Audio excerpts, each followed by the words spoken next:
Every morning the world starts quietly, one soft light at a time. Homes flicker awake, shops open. People take those first small steps into a brand new day.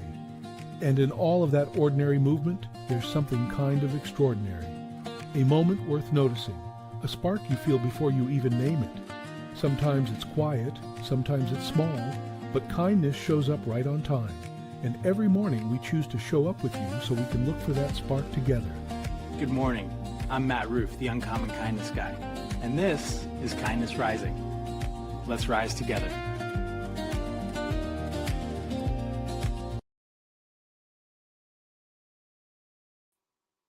Good morning, good morning, good morning. Have you ever noticed how we love to call things an overnight success? Like one day someone's unknown and the next day they win, but wins don't happen overnight. They happen behind the moment. And today we're talking about what it takes to win long before anyone is watching. Maybe. This is Kindness Rising.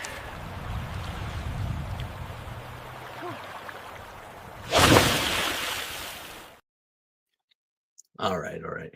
Before we go any further this morning, I do want to pause and acknowledge something. Since the last time I went live, we've had a couple of major acts of gun violence that have shaken communities. One at Brown University, the other at the Bondi Beach, different places, different circumstances, and the same heartbreak. And I want to say this clearly. If you're feeling heavy today, if you're feeling angry, numb, scared, or just a little tired, that reaction makes sense to me. This week also marks Hanukkah, a season centered on light, perseverance, and hope in dark times. And I want you to hold space for that, not in a way that ignores reality, but in a way that refuses to surrender to it. Because moments like these force a question on all of us. What do we choose to amplify next? Kindness Rising exists for days like this, not to minimize the pain, not to look away, but to rise above that hate, to resist despair, and to choose compassion. Choose compassion, understanding, and humanity, especially when it's hardest. We can't fix everything in one moment, but in one morning, but we can decide how we show up. We can refuse to let violence have the final word. So today I'm wishing you peace, resolve, courage, and light. And to anyone carrying fear or grief quietly right now, let's keep going together. This is Kindness Rising. I welcome you all in to Kindness Rising, where we get up and we acknowledge things that happen in the world. I'm going to talk about Rob Reiner in a little bit. I know people are waking up this morning to that crazy news about Rob Reiner's death. So we'll be honoring him a little later in the show. But first, we want to celebrate because it's important for us to celebrate the wins. I know we're whipsawing our emotions all over the place today, but here's the truth. We have to continue to go with positivity, and we can celebrate our wins. We can also celebrate the work that we do behind those wins.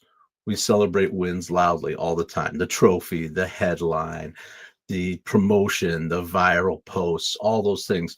But what we don't celebrate nearly enough is the quiet work that came before it. The early mornings, the repetition, the people who showed up when there was nothing to celebrate yet. Absolutely. Here's the tricky part. When you're in that phase, it doesn't feel like you're winning at all, right? It feels like effort. It feels like patience and wondering if anything is actually working and if anything is going to go right. But if that's where you are right now, this week right here on Kindness Rising is for you, because every moment has a backstory. Get involved in the comments. We're going to be talking about the Be Kind Rewind coming up. We're going to be talking about Rob Reiner and acknowledging those things that have happened over the weekend and in the world a little bit, but we're going to do it with positivity, and we are going to do it with hope and courage, because that's what we do on Kindness Rising.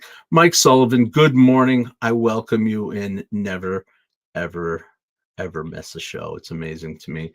Thank you so much, Sully, for showing up. I appreciate you. Anyone else out there, everyone else out there in the chat, should I say hello, say good morning, and get ready to talk a little bit maybe about the 1980 Miracle on Ice.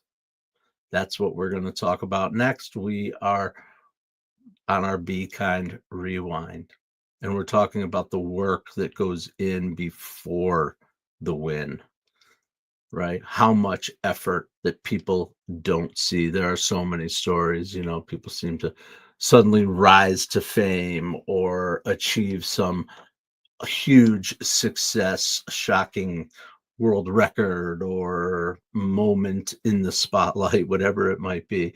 But what we really don't ever see or rarely see is the amount of work that went in. And I think the Miracle on Ice story is the perfect reflection of that. I couldn't think of the word. The perfect reflection of all that went on before the win. 1980. I was 8 years old. Already a huge hockey fan. I had been exposed to hockey very early on in my life, having learned how to ice skate at 3 years old in the backyard of my babysitter's house, to playing in my first organized hockey league when I was 5 years old. So by the time I was 8, hockey was already an obsession of mine and already on my mind. And it happened. The unbelievable Miracle on Ice semifinal win against the Russians for the United States amateurs. Nobody gave them a shot. Nobody gave them a chance. Of course, there was tons going on geopolitically, the pressures of family, all the stuff that was going on between the Carter administration, and we were struggling economically, right? And that bonding moment that we had as a nation around the 1980 win was unbelievable. It was unbelievable. It's embedded in my brain for sure. Definitely what do they call it? Like a key memory, just there. But here's the thing, what we felt at that time and what I felt, with the pride that I felt and the continued passion about hockey, was that win. But what we didn't understand is what it meant. That team was not supposed to compete. They were not supposed to even be on the same ice with the Soviet army. They weren't professionals. They were just college kids going up against a huge machine and an entire nation that had been training together for years. And of course, the Cold War was all the background behind that. It was the very air that we were breathing. So this just wasn't a hockey game. It was pride. It was identity. It was national pride. Good morning, Roseanne Roof, mother. I am so glad you're here. I'm sure you remember the 1980 Miracle on Ice game that happened in Lake Placid, not too far from my home. And I have said it before on the show. I'll continue to say it. I've had the honor of playing hockey on that very ice, where the U.S. defeated the Russians and ended up winning the gold medal there in Lake Placid. I was blessed to be able to go and spend some time in that Lake Placid training camp, a training area, doing some summer training for hockey. It was really, really cool. Unbelievable, beyond unbelievable. So thanks, Mom, for making that opportunity happen for me in my life, for sure. Say it publicly right here to you. Absolutely. I'm getting a little emotional. Just give me a sec.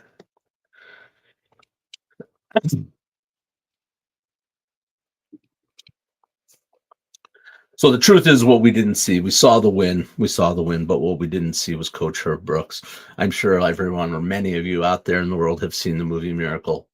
And I'm sure, because I've heard the actual players talk about this in interviews and things, that it was not an exaggeration. The next running those suicides pushing them to learn that the name on the front of the jersey is way more important than the name on the back of the jersey. All those sort of become sports cliches, but Herb Brooks was an amazing man. I actually had a chance to meet Herb Brooks, not in a hockey sense, off ice, but it was pretty amazing and dynamic man. He ran them harder than they thought was possible. Endless drills. I mean, yeah, just unbelievable. And there were moments he knew his team hated it, when they doubted him and they doubted himself. And then that was all going on. That was all going on while we were waiting for our American team to take on the Russians behind, with all that backdrop of the Cold War and the economic situation in the United States. All that was going on, and we were worried about how much gas we were pumping in our car and all those things, which were vital and important while they were working on that stuff. And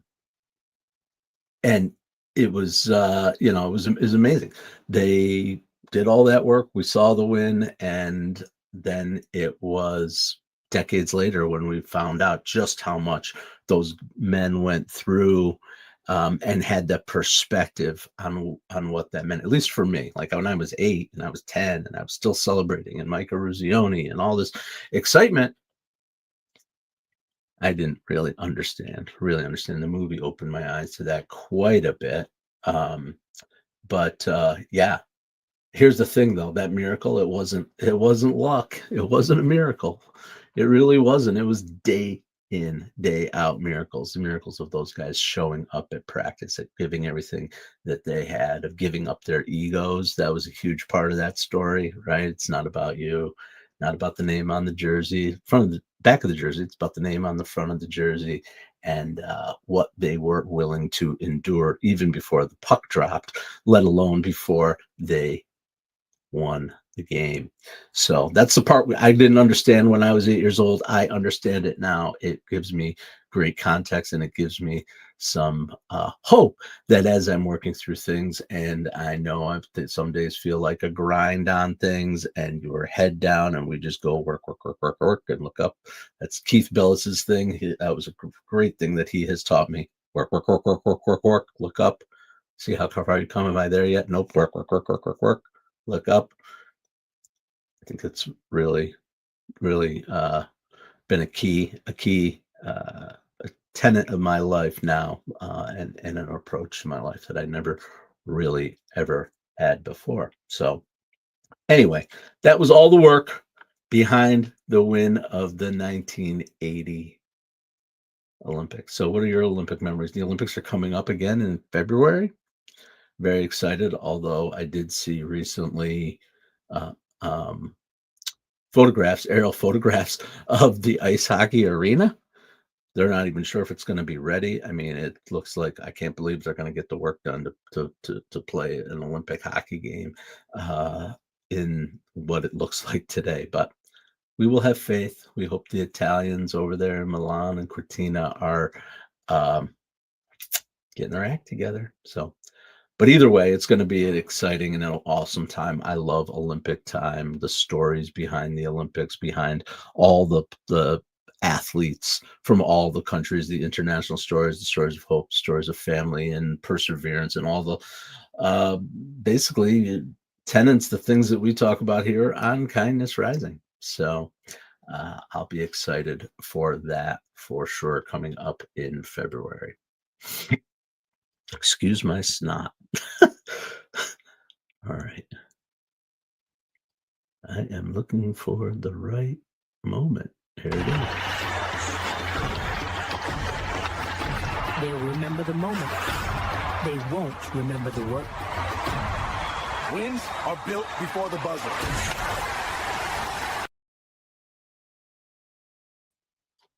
All right. Wins are built before the buzzer. Wins are built before the puck drops, before the big presentation that you have to give, before the sale, before the board meeting, whatever it is, you're getting up and getting after it before you climb the ladder to build the roof. Whatever it is that you're doing out there, it all happens before the win. And that's the part that nobody sees. all that work before the roar, before the celebration, and the courage to step onto the ice when the score is 0-0. So when that puck drops, you're ready to go. All right, enough hockey references. I love it. 50 years, your love of hockey never wavered. You're right, Mom. You're absolutely right. And I'm going to love tonight when the New York Rangers take on the Anaheim Ducks. I'm a huge Rangers fan. And Chris Kreider, who's one of the all-time great New York Rangers, who was traded in the offseason, is making his return to Madison Square Garden. I'm sure that will be quite an emotional, quite an interesting celebration happening in Madison Square Garden. Pretty cool stuff. Absolutely. Welcome into Kindness Rising. We're talking about the wins, the work before the win today a little bit, and we're going to get to talking about Rob Reiner in just a second.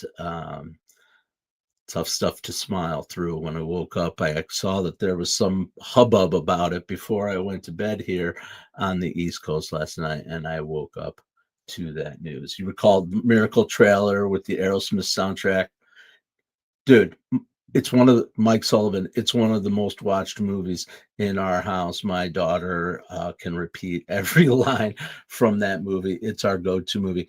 Even if you're not into hockey, I've had two movies recently. Side note, we're going tangent here to movies. Had two movies recently that even if you weren't into the actual subject matter, the making of the film, the story of the film, the context, the historical context, of course, both were from my own era, but Miracle is obviously, I think perhaps the ultimate historical fiction, sports fiction movie. Maybe not. I mean, Brian's Song. There was a bunch of others, but the other movie that I saw was called Air, AIR.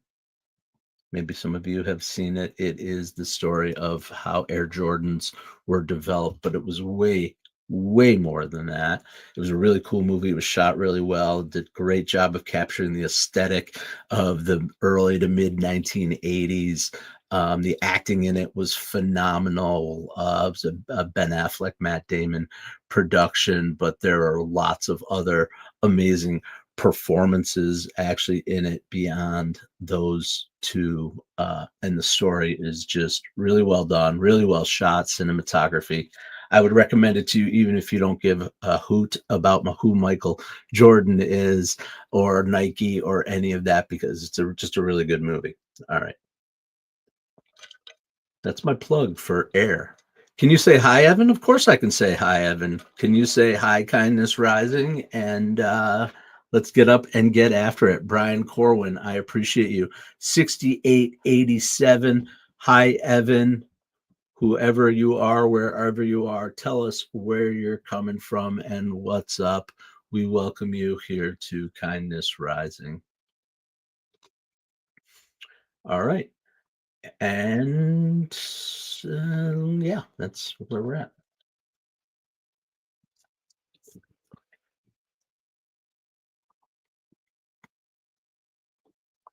All right, we're going to move on to our kindness compass today. We always like to give you a little something to walk away with, some ideas, some action to move forward with here on Kindness Rising. And when you're behind the wind, it's easy to think you're lost, but you're not. You're just early. So here's your kindness compass for today. 3 things to orient yourself when the results haven't caught up yet. First, respect the reps. It feels repetitive, boring, or unseen. That's not failure. That's training. Don't rush past the part that's actually building you. Head down, work, look up, work, look up. Measure differently. In this season, effort matters more than outcomes. Showing up counts. Consistency counts, even when nothing looks quite impressive yet. And lastly, choose continuation. You don't need certainty to keep going. You just need willingness, and progress favors the people who stay in motion. Results arrive later, but character is built now through your actions every day before the win. All right.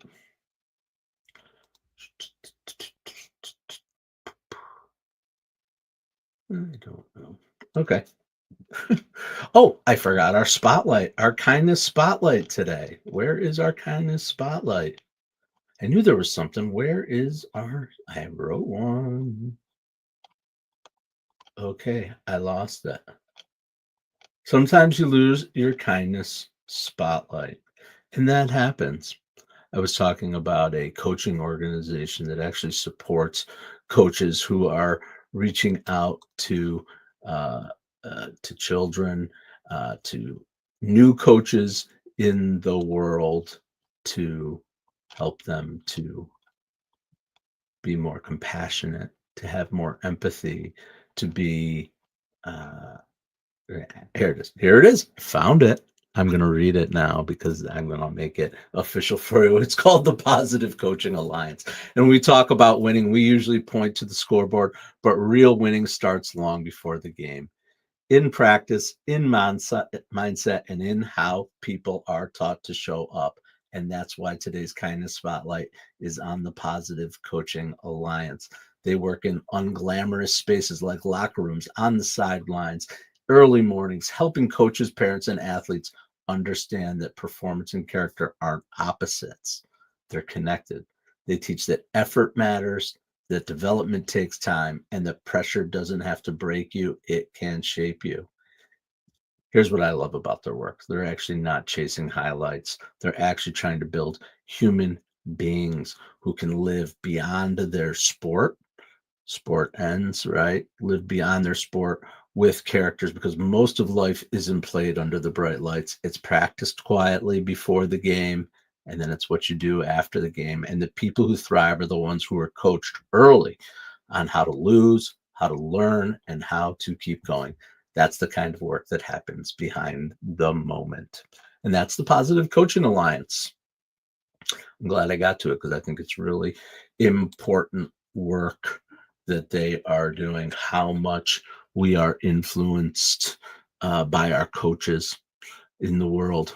I've talked about a guy that influenced me before. I don't mind retelling the story of a man, again, that I didn't know until so far beyond when he was actually influenced in my life. And it was only with 3 years of my life that he was there. But when I look back and I go, oh, that was a pretty good model right there. Gentleman named Jeff Kleinwax. I don't even know where Jeff is right now. Maybe this would be motivation for me to go find him if he's still around. But when I was in Pee Wee hockey, that's ages 9 to 12, maybe, about approximately. Same timeline, just post 1980, early 1980s. Gentleman named Jeff Kleinwax was my hockey coach for several years. Guy didn't have a kid on the team. Guy wasn't the best hockey player ever, had a history of hockey. But, we're not talking about elite, but what he did was he showed up. This guy was there for 3 years straight. He wasn't court ordered. He wasn't told by his corporation, go out and go do something, volunteer in the community, go do something to give back and help develop people. Jeff was there. He was solid guy when I look back and see what that was. And that influenced my life too, as a direct model. When I shortly after my early 30s, shortly after I graduated with my master's degree, I moved to Geneva, New York, and I was there. I was a young married guy with no kids, and I'm like, what can I do?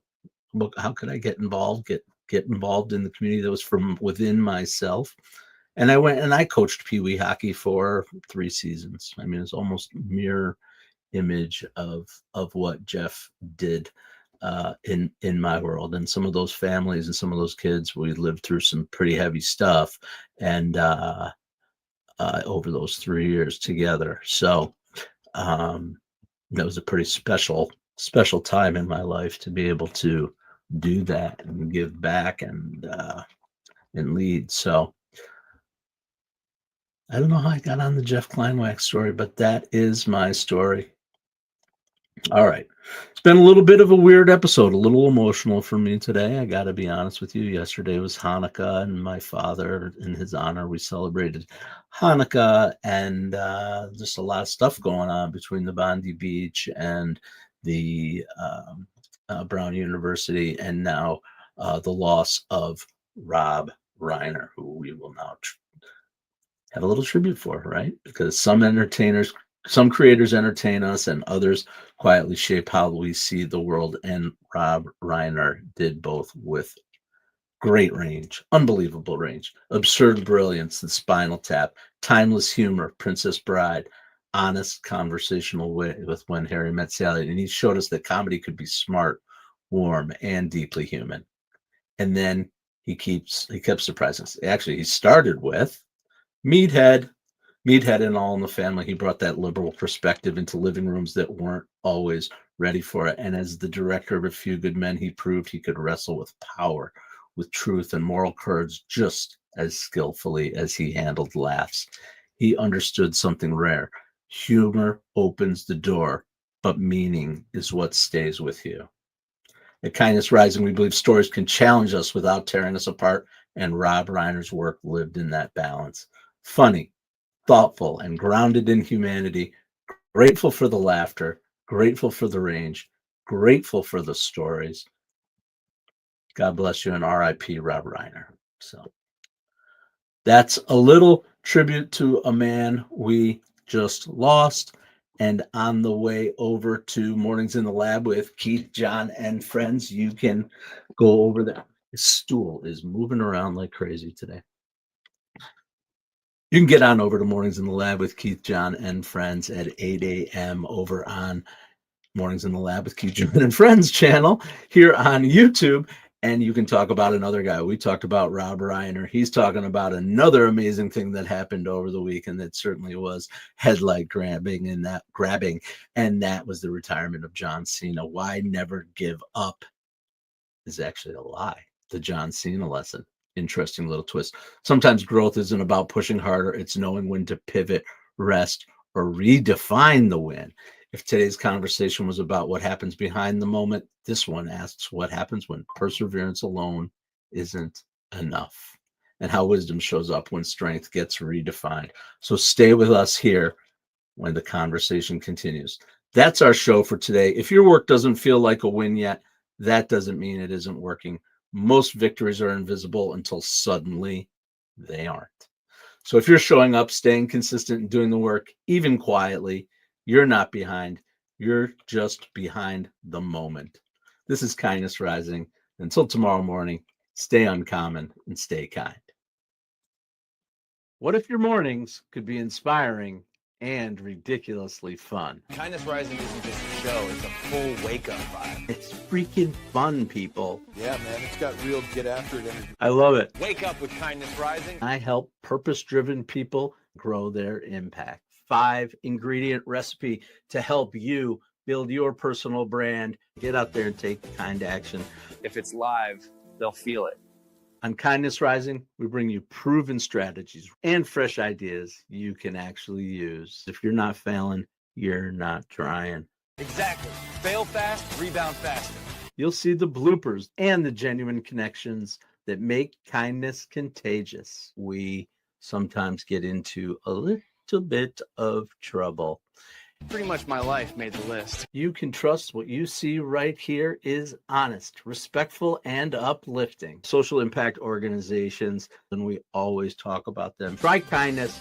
It's way cheaper than therapy. You just made my day.